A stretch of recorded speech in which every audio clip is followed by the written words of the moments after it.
নিজেদের নিরাপত্তা নিয়ে উদ্বেগ প্রকাশ করেছেন সিলেটের উপজেলা পরিষদের চেয়ারম্যানরা। সারা দেশের উপজেলা পরিষদের চেয়ারম্যানদের নিরাপত্তা নিশ্চিতে সরকারি পদক্ষেপের দাবি জানিয়েছেন তারা।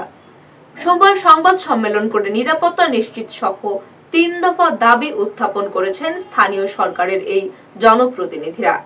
বাংলাদেশ উপজেলা পরিষদ অ্যাসোসিয়েশন সিলেট বিভাগ ও জেলা শাখা সিলেট জেলা পরিষদ মিলনায়তনে এই সংবাদ সম্মেলনের আয়োজন করে। সংবাদ সম্মেলনে উল্লেখ করা হয়, ২০২০ সালে ঘোড়াঘাট উপজেলা নির্বাহী কর্মকর্তার উপর হামলার পর তাদের গানম্যান দেওয়া সহ নিরাপত্তা জোরদার করা হয়েছে। কিন্তু জনপ্রতিনিধি হিসেবে উপজেলা পরিষদের চেয়ারম্যানদের সেভাবে মূল্যায়ন করা হয় না। গত ২৫ ফেব্রুয়ারি নরসিংদীর শিবপুর উপজেলা পরিষদের চেয়ারম্যান হারুনুর রশিদকে গুলি করে হত্যার চেষ্টা করা হয়। হারুনের শরীরে ৪টি গুলিবিদ্ধ হয়েছে। তিনি মৃত্যুর সাথে পাঞ্জা লড়ছেন।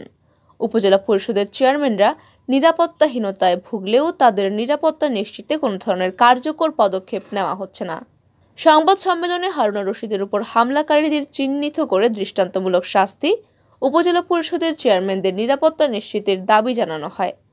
সংবাদ সম্মেলনে লিখিত বক্তব্য পাঠ করেন বাংলাদেশ উপজেলা পরিষদ অ্যাসোসিয়েশন সিলেট বিভাগের সভাপতি আশফাক আহমদ। এছাড়াও উপস্থিত ছিলেন অ্যাসোসিয়েশনের সিলেট জেলা সভাপতি মোস্তাকুর রহমান, বিভাগীয় শাখার যুগ্ম সাধারণ সম্পাদক ফারুক আহমদ ও জেলা শাখার সাংগঠনিক সম্পাদক কামাল আহমেদ প্রমুখ।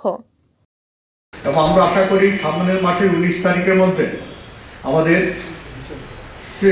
একটা রায় আসবে ইনশাল্লাহ। এবং যেহেতু আমরা সেখানেও শুধু উপজেলা চেয়ারম্যানদের বা উপজেলার অন্যান্যদের নিরাপত্তা চাচ্ছি না, আমরা সেখানেই অধিকার চাচ্ছি, সংবিধান সমুন্নত করার জন্য চাচ্ছি।